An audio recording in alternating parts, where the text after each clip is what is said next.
बस कर थियो छा तई माण्हू खिलाए मारिया तई हां कोठ में कजियो थियो आहे हिन जी सा ठीचक लगी पे कुछ खुदा जो खौफ करा माण्हू छा चवंदा को नओ विहाउ मिलियो थई छा रेणी तोखे का ख़बर चार कान पई जा अची ॿुधाए अरे केड़ी खबर आऊं त हाणे उन्हनि खे मानी खारायो पई अचां त का ॻाल्हि थी आहे छा फ़कीराणी वॾी ख़ुशीअ जी ॻाल्हि थई असां त हरूभरू ने सारे छोरे खे पे चंडो चयो हिकु कुंवार खे निभागी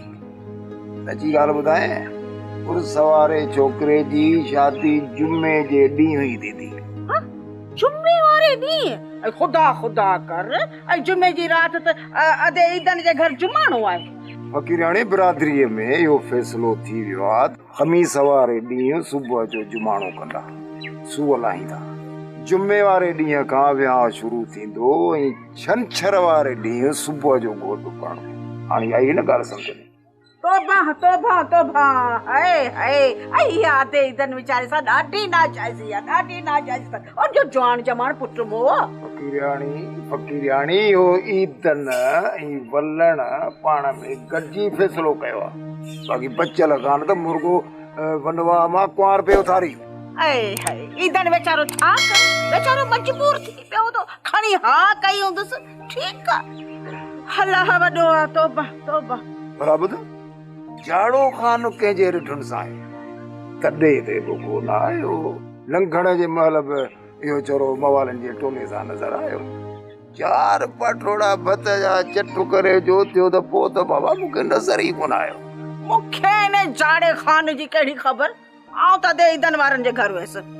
बाबा यो जाड़ो सुबुह साण वियो हूंदो दरगाह ते प्यालो पी मोटी ईंदो हा बा सचो आहीं इहो साईं वरेल शाह जी कचहरीअ में वेठो हूंदो उते वेठो भंग पींदो हूंदो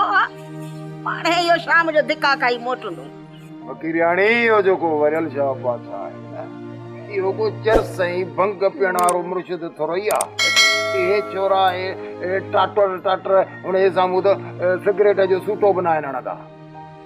हा बाक़ी इहे सभु कम इन ख़लीफ़े जा थी बाबा टोलियूं मवालिन जूं पालियूं थी टोलियूं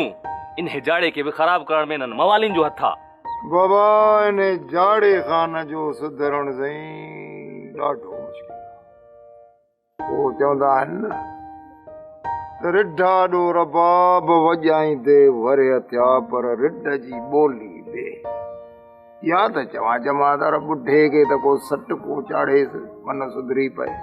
जमादार बुढ़ो पान केड़ो सुधरेल है या चौकी कहीं थी सिपाहिन जे हवाले पान सुबह साण साइकिल ते चढ़ियो अची उतारे ते लहे वेठो इन्हनि मवालिन सां प्याला पिए